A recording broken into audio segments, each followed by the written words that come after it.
লাইফে সফলতা ও ব্যর্থতা একে অপরের বিপরীতে অবস্থান করে। কেউ খুব কম সময়ে সফলতা পেয়ে যায়, আবার অনেকে কঠোর পরিশ্রম করেও সফল হতে পারে না। জীবনে সফল হতে হলে প্রয়োজন হয় বারবার হেরে গিয়েও ফিরে আসা। হাল না ছেড়ে একাগ্রতা ও অধ্যবসায় দিয়ে মানুষ একসময় মহামূল্যবান সফলতার দেখা পায়।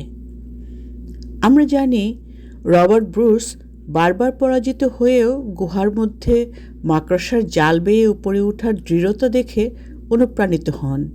সপ্তমবারের চেষ্টায় তিনি সফলভাবে রাজ্য দখল করেন। তাই কোনো ব্যর্থতার পর নিরাশ না হয়ে লেগে থাকতে হবে। আবার অনেকেই সফলতার জন্য মাকড়সার জালের মতো অনুপ্রেরণা খোঁজেন। নিজেকে তৈরি করুন ঠিক লোহার মতো করে। যত পুড়বেন তত মজবুত হবেন। সফলতা তো সময়ের ব্যাপার। জীবনে প্রকৃত অর্থে সফল হতে হলে দুটো জিনিসের দরকার। একটি হলো নিজের প্রতি প্রচুর আত্মবিশ্বাস, আর দ্বিতীয়টি হলো জেদ। সফলতা অর্জনের জন্য শুধু স্বপ্ন দেখলে হয় না, সেই স্বপ্নের লক্ষ্যে দৌড়াতে হয় অক্লান্ত পরিশ্রমের সাথে। একসময় দেখবেন সফলতা আপনার পেছনে দৌড়াচ্ছে। হোঁচট খেয়ে বারবার পড়ে গিয়ে উঠে দাঁড়াতে পারলে আপনার সফলতা কেউ আটকাতে পারবে না।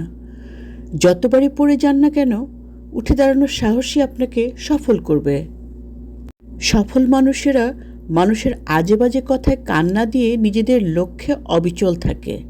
তারা বুঝতে পারে মানুষের কথা দিয়ে আমাদের মূল্য নির্ধারিত হয় না, বরং আমাদের কর্মই আমাদের প্রকৃত পরিচয়।